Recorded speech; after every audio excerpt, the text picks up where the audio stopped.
गुरु शिष्य संवाद।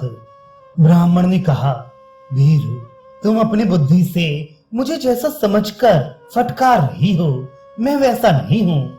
मैं इस लोक में देहाभिमानियों की तरह आचरण नहीं करता। तुम मुझे पाप पुण्य में आसक्त देखती हो, किंतु वास्तव में मैं ऐसा नहीं हूँ।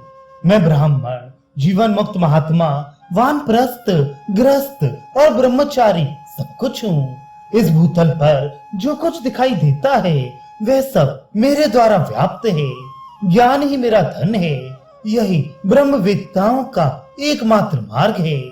ब्रह्मज्ञानी पुरुष ब्रह्मचर्य, गारहस्थ्य, वानप्रस्थ और संन्यास, इन 4 आश्रमों में से किसी में भी रहें, वे ज्ञान मार्ग के द्वारा ब्रह्म को प्राप्त होते हैं।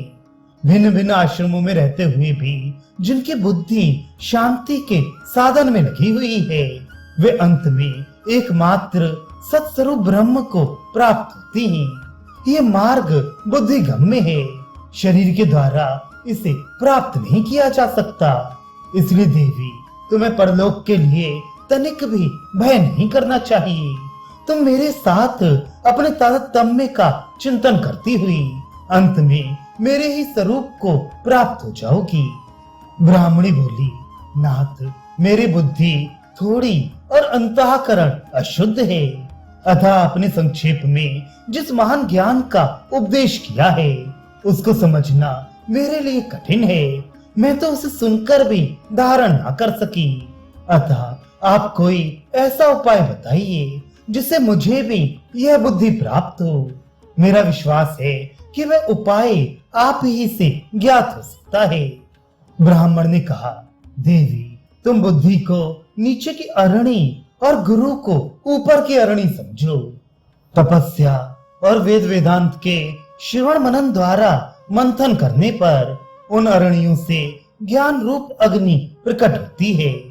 ब्राह्मणी ने पूछा, नाथ, क्षेत्र के नाम से प्रसिद्ध शरीरांतवर्ती जीवात्मा को जो ब्रह्म का स्वरूप बताया जाता है, ये बात कैसे संभव है?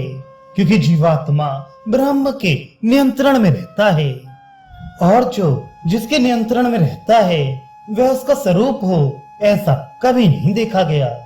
ब्राह्मण ने कहा, देवी, क्षेत्र के वास्तव में देह संबंध से रहित और निर्गुण है, क्योंकि उसके सगुण और साकार होने का कोई कारण दिखाई नहीं देता।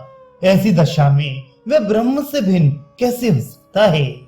भगवान श्री कृष्ण कहते हैं, अर्जुन, ब्राह्मण के इस प्रकार उपदेश देने पर उस ब्राह्मणी की बुद्धि में पहले क्षेत्र का ज्ञान हुआ, फिर उससे भिन्न क्षेत्रज्ञ के ज्ञान द्वारा वह परब्रह्म परमात्मा को प्राप्त हो गई।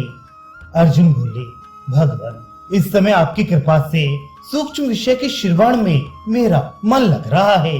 अतः जानने योग्य पर ब्रह्म के स्वरूप की व्याख्या कीजिए।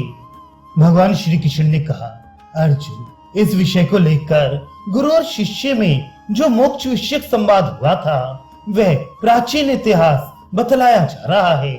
एक दिन उत्तम व्रत का पालन करने वाले एक ब्रह्मवेत्ता आचार्य अपने आसन पर विराजमान थे। उस समय किसी बुद्धिमान शिष्य ने उनके पास जाकर निवेदन किया, भगवान, मैं कल्याण मार्ग में प्रवृत्त होकर आपकी शरण में आया हूँ और आपके चरणों में मस्तक झुकाकर याचना करता हूँ कि मैं जो कुछ पूछूं उसका उत्तर दीजिए। मैं जानना चाहता हूँ कि श्रेय क्या है, जगत के चराचर जीव कहाँ से उत्पन्न हुए हैं, किससे जीवन धारण करते हैं, उनकी अधिक से अधिक आयु कितनी है, सत्य और तप क्या है, सत्पुरुषों ने किन गुणों की प्रशंसा की है, कौन कौन से मार्ग कल्याण करने वाले हैं, सर्वोत्तम सुख क्या है और पाप किसे कहते हैं। ये सब जानने के लिए मेरे मन में बड़ी उत्कंठा है। अतः आप इन प्रश्नों का उत्तर देने की कृपा करें। आपके सिवा दूसरा कोई ऐसा नहीं है जो सब प्रकार की शंकाओं का निवारण कर सके। अर्जुन, वह शिष्य सब प्रकार से गुरु की शरण में आया था, यथोचित रीत से प्रश्न करता था, गुणवान और शांत था, छाया की भांति साथ रहकर गुरु की सेवा में लगा रहता था, तथा जितेंद्रिय, संयमी और ब्रह्मचारी था। उसके पूछने पर मेधावी एवं व्रतधारी गुरु ने पूर्वोक्त सभी प्रश्नों का ठीक ठीक उत्तर दिया। गुरु ने कहा, बेटा, ब्रह्मा जी ने वेद विद्या का आश्रय लेकर तुम्हारे पूछे हुए इन सभी प्रश्नों का उत्तर पहले से ही दे रखा है तथा प्रधान प्रधान ऋषियों ने उसका सदा ही सेवन किया है। उन प्रश्नों के उत्तर में परमार्थ विषयक विचार किया गया है। मैं ज्ञान को ही पर ब्रह्म और संन्यास को उत्तम तप मानता हूँ।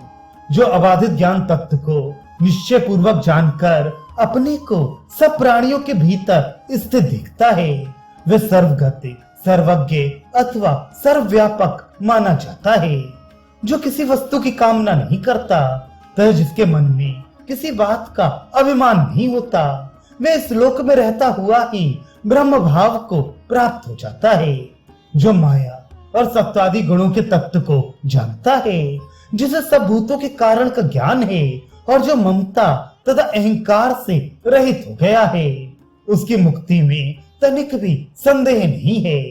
ये देह एक वृक्ष के समान है। अज्ञान इसका मूल अंकुर जड़ है, बुद्धि स्कंद तना है, अहंकार शाखा है, इंद्रिया खोखले हैं, पंच महाभूत उसके विशेष अवयव हैं और उन भूतों के विशेष भेद उसकी टहनियां हैं। इसमें सदा ही संकल्प रूपी पत्ते उगते और कर्म रूपी फूल खिलते रहते हैं। शुभ अशुभ कर्मों से प्राप्त होने वाले सुख दुख आदि ही उसमें सदा लगे रहने वाले फल हैं। इस प्रकार ब्रह्म रूपी बीज से प्रकट होकर प्रवाह रूप से सदा मौजूद रहने वाला देह रूपी वृक्ष समस्त प्राणियों के जीवन का आधार है। जो इसके तत्व को भली भांति जानकर ज्ञान रूपी तलवार से इसे काट डालता है, वह अमृत को प्राप्त होकर जन्म मृत्यु के बंधन से छुटकारा पा जाता है। महाप्राज्ञ, जिसमें भूत, वर्तमान और भविष्य आदि के तथा धर्म, अर्थ और काम के स्वरूप का निश्चय किया गया है, जिसको सिद्धों के समुदाय ने भली भांति जाना है, जिसका पूर्व काल में निर्णय किया गया था और मनीषी पुरुष जिसे जानकर सिद्ध हो जाते हैं, उस परम उत्तम सनातन ज्ञान का अब मैं तुमसे वर्णन करता हूँ। पहले की बात है, प्रजापति दक्ष, भरद्वाज, गौतम, भृगुनंदन शुक्र, वशिष्ठ, कश्यप, विश्वामित्र और अत्रि आदि महर्षि अपने कर्मों द्वारा समस्त मार्गों में भटकते भटकते जब बहुत थक गए तो एकत्रित हो आपस में जिज्ञासा करते हुए परम वृद्ध अंगिरा मुनि को आगे करके ब्रह्मलोक में गए और वहां सुखपूर्वक बैठे हुए ब्रह्मा जी का दर्शन करके उन्होंने विनय पूर्वक उन्हें प्रणाम किया। फिर तुम्हारी तरह अपने परम कल्याण के विषय में पूछा। तब ब्रह्मा जी ने कहा, उत्तम व्रत का पालन करने वाले महर्षियों, चराचर जीव सत्य परमात्मा से उत्पन्न हुए हैं और तपस्या कर्म से जीवन धारण करते हैं। ब्रह्म सत्य है, तप सत्य है और प्रजापति भी सत्य है। सत्य से ही संपूर्ण भूतों का जन्म हुआ है। यह भौतिक जगत सत्य रूपी ही है। इसलिए सदा योग में लगे रहने वाले, क्रोध और संताप से दूर रहने वाले और नियमों का पालन करने वाले धर्म से भी ब्राह्मण सत्य का आश्रय लेते हैं। जो परस्पर एक दूसरे को नियम के अंदर रखने वाले, धर्म मर्यादा के प्रवर्तक और विद्वान हैं, उन ब्राह्मणों के प्रति मैं लोक कल्याणकारी सनातन धर्मों का उपदेश करूंगा। प्रत्येक वर्ण और आश्रम के लिए पृथक पृथक 4 विद्याओं का वर्णन करूंगा। मनीषी विद्वान 4 चरण वाले एक धर्म को नित्य बतलाते हैं। द्विजवरु, पूर्व काल में मनीषी पुरुष जिसका सहारा ले चुके हैं और जो ब्रह्म भाव की प्राप्ति का सुनिश्चित साधन है, उस परम मंगलकारी कल्याण में मार्ग का उपदेश करता हूँ। उसे ध्यान देकर सुनो।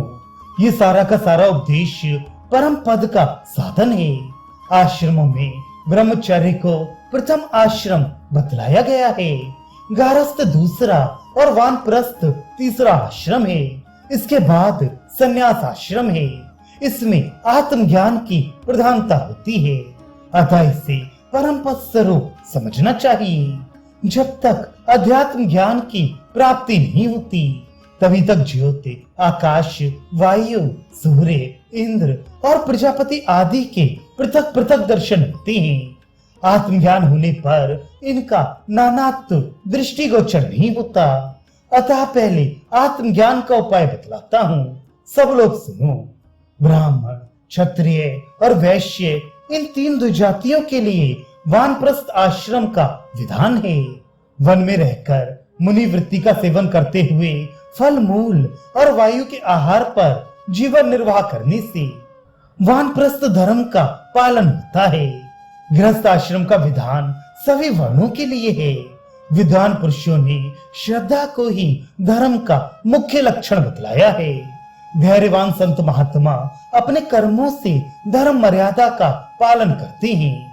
जो मनुष्य उत्तम व्रत का आश्रय लेकर उपर्युक्त धर्मों में से किसी का भी दृढ़ता पूर्वक पालन करते हैं, वे काल क्रम से संपूर्ण प्राणियों के जन्म और मरण को प्रत्यक्ष देखते हैं।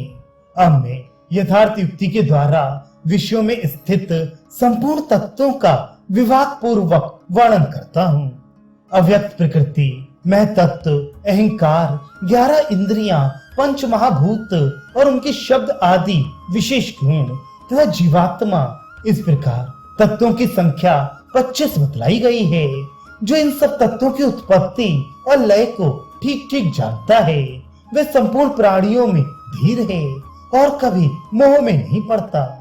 जो संपूर्ण तत्वों, गुणों तथा समस्त देवताओं को यथार्थ रूप से जानता है, उसके पाप धुल जाते हैं और वे बंधन से मुक्त होकर संपूर्ण दिव्य लोकों के सुख का अनुभव करता है।